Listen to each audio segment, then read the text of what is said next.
Bien-aimé, waouh, ce jour est spécial, bien-aimé. Alors, nous allons commencer tout de suite et je vous dirai pourquoi. Allez, c'est parti, on commence avec l'introduction de l'émission.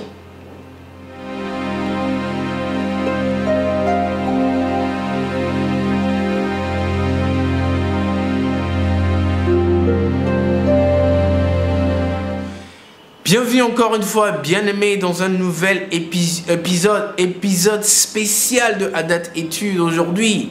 Je suis très heureux d'être avec vous aujourd'hui. Alors, tout d'abord, mon nom est Jean-Pierre Adjodi, je suis votre modérateur. Chaque lundi, dans cette émission que nous appelons Adat Études, nous partageons la parole du Seigneur. Nous faisons une petite étude biblique, environ de 10 minutes, et nous voyons ce que le Saint-Esprit dit à son Église que nous sommes.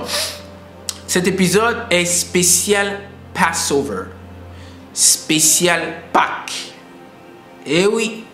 Alors, ce que nous allons faire est ceci, nous allons vous montrer un extrait d'un enseignement à notre église Adat Connect, il y a de cela pas très longtemps, concernant cette fête de la Pâques, célébration du Seigneur.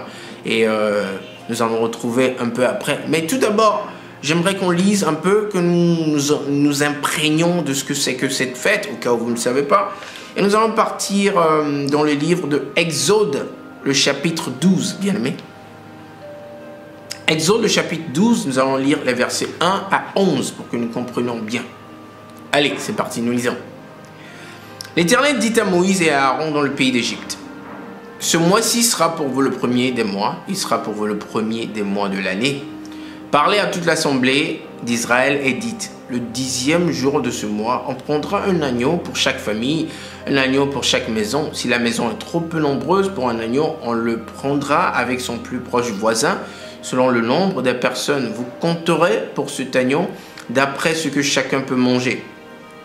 Ce sera un agneau sans défaut, mâle, âgé d'un veau. Vous pourrez prendre un agneau ou un chevreau. Verset 6. Vous le garderez jusqu'au 14e jour de ce mois, et toute l'assemblée d'Israël l'immolera entre les deux soirs. On prendra de son sang et on en mettra sur les deux poteaux et sur le linteau de la porte des maisons où on le mangera. Cette même nuit, on en mangera la chair rôtie au feu.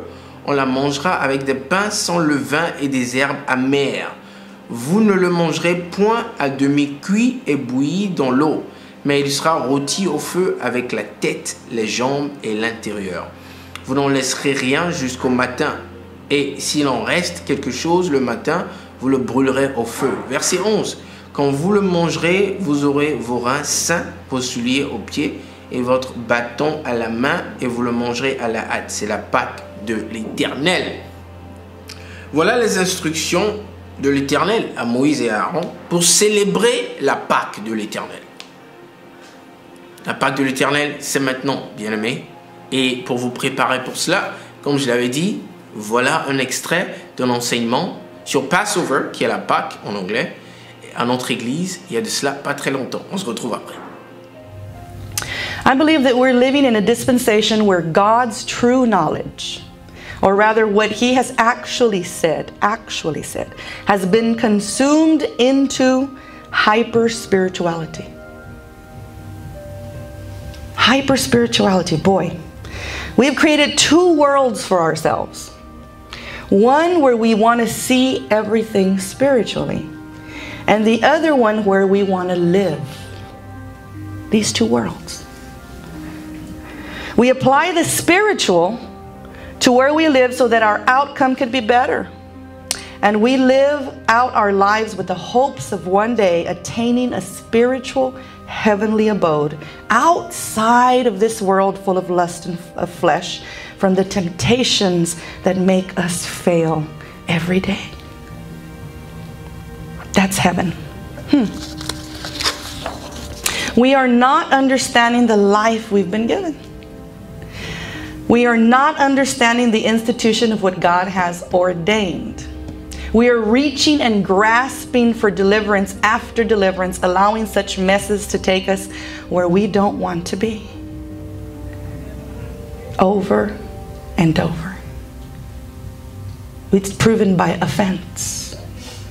It's proven by strife. It's proven by envy.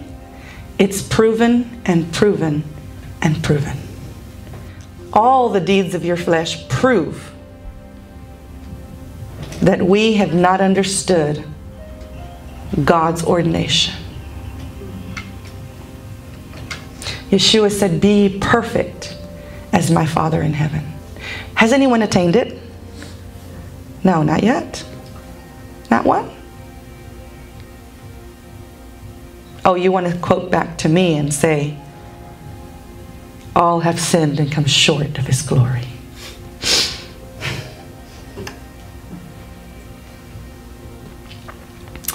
What is ordained?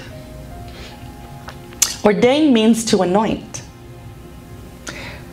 Ordained means to consecrate. Ordained means to install. Ordained means to appoint.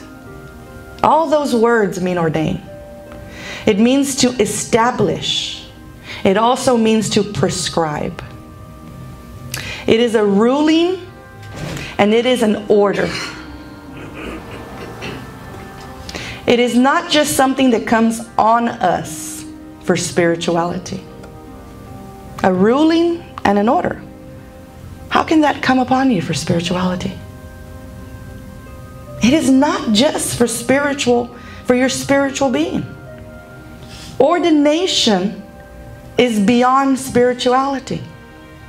It is a physical positioning. The Bible tells us that in the beginning, Yehovah Elohim bara. Bereshit Elohim bara. He says in the beginning, God created. Bara means to qualify and dispatch. Right? To make something absolute. It means to make it thoroughgoing. It also means to make it unadulterated and peremptory. This word peremptory means that it requires attention, obedience, and it is authoritative, and it is magisterial. Why are you using these big words? Because that's what it is. Let me make it more simple for you. Magisterial means government. So in all, he's saying, Bereshit Elohim bara. In the beginning, God gave you government. Period. He gave you government. What would that look like, Jamie? Somebody coming and giving me government. What would that look like? Many of you are thinking, well, a lawyer gives you books, gives you... In the beginning, God gave you a government. That's the first sentence of the book. It wasn't spiritual. It was physical. If God created and you're here because He created, then what He created was His government. And you have your part in His government. It was a physical world with a spiritual being, breath of God, living on it. It's not the world that creates government. The law of nature obeys God's government. We have yet to see ourselves obey God's government. A dog doesn't get up the next day and determine he's a fish. A fish cannot come out of the water and determine he's a bird. And a flower that comes out of the ground cannot pluck itself up and become the rain. But yet we want to determine what we are, our own way. We have not bowed down to the natural laws of God. Not even from the beginning have we. From the beginning, God was striving to make man understand his authoritative position. He was striving. He made him the manager in the garden over all he saw. He gave him a helper to help in more than just offspring. His decree to Adam was not to invent, not to create, never to suggest, only to cultivate and manage. Adam allowed what he was supposed to manage him. And the serpent decided he could speak like a man.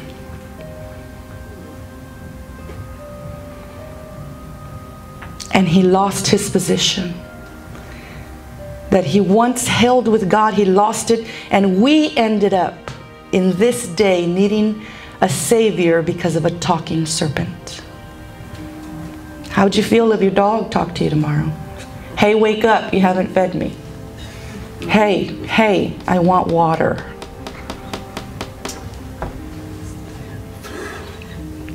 Your cat go and start pulling on you and say, my litter box is dirty. Some of us were going to run out the door. You see, even the children of Israel, while in Egypt, didn't remember this information about Adam. How do I know this? When Moses was given the law, he was given the book of the covenant, which was the book of Genesis. This book of Genesis was recalled by God to Moses. He recalled this book. He didn't write this book. He recalled the events that Israel had forgotten and gave them to him written by himself, a recollection of the archives in heaven. And he gives them to Moses and he says, they need to know this. And they need to read it every year. Think about this. This book, Genesis, was recalled so that the generations would understand the need to remember the ways of God.